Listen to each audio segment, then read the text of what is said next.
Les apprentis chefs, bonjour, j'espère que vous allez bien et comme d'habitude que vous avez très faim. On se retrouve en cuisine, vous avez vu les dernières vidéos du comptoir de Lulu, il se passe vraiment beaucoup de choses là-bas, les burgers, la découpe qu'on a refaite, on en reparlera bien sûr encore dans de nouvelles vidéos, mais là c'est parti, on se met en cuisine et on va se faire une petite tarte, un petit dessert. Alors j'ai une idée, j'ai jamais fait ce dessert, on va le faire pour la première fois ensemble, mais je pense que ça va bien se passer. On va mixer un petit peu les deux cuisines, la cuisine traditionnelle et la cuisine végétale. Je vous explique, on va faire une tarte mousse au chocolat. On va faire une pâte traditionnelle avec le beurre et un œuf et on viendra la garnir avec la mousse au chocolat végétale. Et on viendra rajouter des petits copeaux de chocolat par-dessus. Alors pourquoi je choisis de mettre une mousse au chocolat végétale dans ma tarte? Mais parce qu'elle se tient un peu mieux. Et je pense qu'à la découpe, ce sera plus sympa qu'une mousse au chocolat traditionnelle. Et puis c'est sympa, on a déjà mis un œuf dans la pâte. Et bien on va alléger un petit peu avec cette mousse au chocolat végétal. En plus dans le dessert. Allez c'est parti, on commence tout de suite. Pour la pâte sablée traditionnelle, dans mon saladier, j'ai mis 200 g de farine, 90 g de sucre glace, 30 g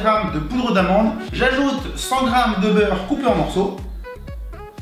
Je viens travailler le beurre du bout des doigts pour effectuer le sablage. Voilà, on va bien tout mélanger, bien tout travailler pour avoir une pâte bien sableuse, une préparation bien sableuse, effet sable. J'obtiens un mélange, voilà comme ça, bien sableux. Je creuse un petit puits et j'ai plus qu'à casser mon œuf.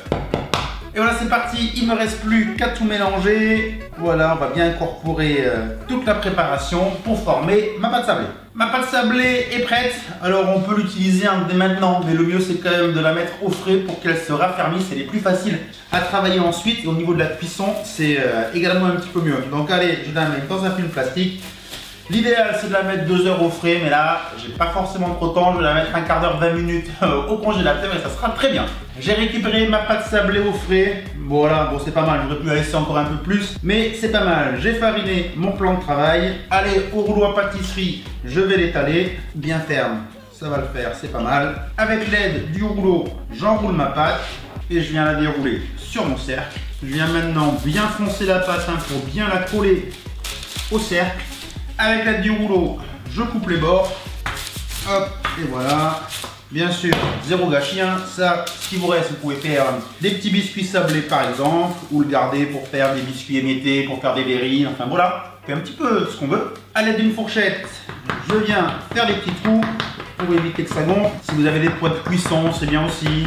Moi, j'en ai jamais mis, je fais comme ça et je vérifie bien.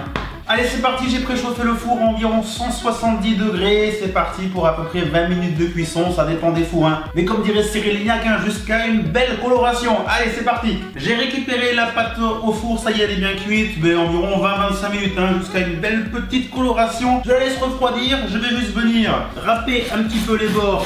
Voilà, comme d'habitude, pour lui donner un petit aspect plus régulier. Pour la pâte, c'est impeccable. On passe au deuxième élément de notre recette et là on passe en mode végétal. On va s'occuper de notre mousse au chocolat. Alors on va faire fondre le chocolat. Donc là j'ai mis 300 g de chocolat avec environ 10 centilitres de crème d'amande pour pas que le chocolat fonde trop et qu'il crame un petit peu. J'aime bien mettre de la crème d'amande. On va faire fondre ça au bain-marie. Pendant que le chocolat fond tranquillement tout doucement, j'ai récupéré l'aquafaba, l'eau de cuisson des pois chiches, tout simplement dans une conserve de pois chiches ou dans un bocal, c'est mieux encore. Vous récupérez l'eau, c'est l'eau qui a servi à cuire les pois chiches et c'est ça qu'on va monter en blanc-neige. Allez, d'ailleurs j'avais fait une vidéo spéciale sur ça, vous pouvez aller voir pour voir la mousse au chocolat.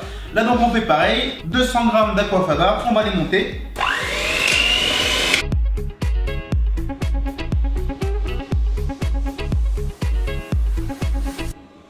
On approche de la fin, l'aquafaba est monté en blanc en neige. Vous avez vu, c'est incroyable, à chaque fois ça m'impressionne. Mon chocolat est bien fondu, donc ça c'est bon. Je peux arrêter le feu également. Je vais détendre un petit peu le chocolat, s'il est un petit peu accroché comme ça. Alors tout simplement, je vais prendre un petit peu de blanc, je vais les ajouter au chocolat, à peu près, voilà, un tiers. Et je vais bien mélanger. Au passage, j'ai mis le chocolat dans un saladier un peu plus grand. Je commence à être un petit peu dans le jus, voilà. C'est beaucoup plus pratique. Et maintenant, il nous reste, attendre un petit peu que le chocolat refroidisse. Et puis maintenant, à la maryse, on va ajouter le reste des blancs, tout simplement.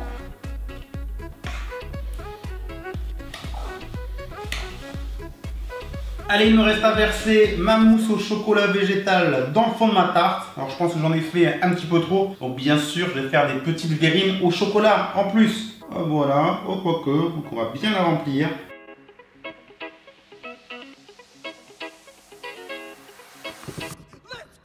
Comme d'habitude, j'en ai mis un petit peu partout, mais c'est pas grave, on change rien. Allez, et c'est maintenant qu'on place notre tarte au frais. J'ai récupéré la tarte mousse au chocolat. Paradoxal, mais c'est sympa comme dessert au frais.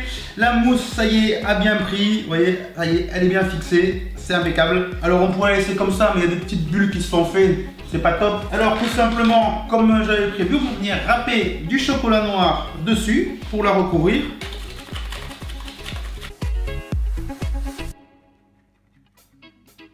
Et voilà, terminé, notre tarte mousse au chocolat est terminée. Résultat plutôt sympathique, hein, avec ces petits copeaux de chocolat qu'on a rajoutés pour cacher des imperfections. Ça donne un petit peu de relief sur le dessus. C'est très sympa. Une pâte sablée traditionnelle, une mousse chocolat végétale. Voilà un bon petit duo hein, qui fait un résultat plutôt sympathique. Je vais la laisser, je vais la replacer au frais. La dégustation, ça sera pour ce soir. Si vous voulez retrouver les photos de la découpe, mon Instagram, Poldav, P-O-L-D-A-V. Je vous mettrai quelques photos et les stories de la découpe tout à l'heure. J'espère que cette vidéo vous a plu. Vous avez vu, hein, encore une fois, tout simple, 2-3 petites techniques. Et vous pourrez reproduire ce dessert sans aucun problème.